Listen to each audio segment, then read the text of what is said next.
In 3 milioni pronti a partire per l'Italia, per quello che si annuncia come un vero e proprio esodo biblico.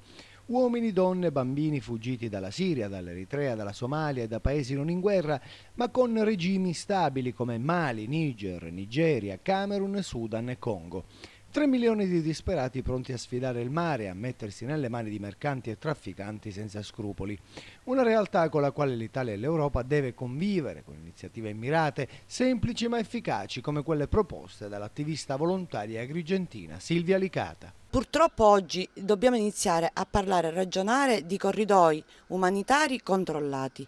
Occorre pianificare i flussi. Pianificando i flussi noi sappiamo perfettamente il numero dei migranti in arrivo, quante donne, quanti uomini e quanti bambini, e quindi possiamo a priori sapere dove e come sistemarli, che non devono per forza essere i comuni siciliani o i comuni dove ci sono i punti d'approdo, possono essere smistati dove vi è la possibilità di trattarli con dignità, perché non dimentichiamo che questi uomini durante il loro viaggio attraverso il deserto del Sudan e il deserto della Libia perdono la dignità.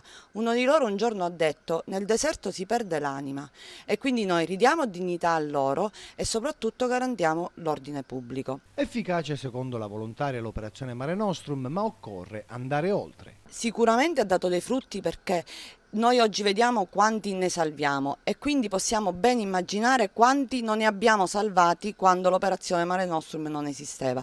Però è chiaro che la traversata è comunque un rischio, quindi noi li salviamo, ma non li salviamo tutti, e lo vediamo, è diventato un bollettino di guerra, un giorno 45, un giorno 70. Certo, i 350 hanno scosso le anime, e soprattutto perché dopo 2 giorni c'è stato un altro naufragio, però continuano a morire, quindi, e soprattutto l'Italia non si può caricare questa operazione da sola, cioè occorre che noi Europa, noi comunità internazionale, iniziamo a responsabilizzarci, perché fondamentalmente questi uomini partono da paesi dove ci sono fame, guerre e dittature.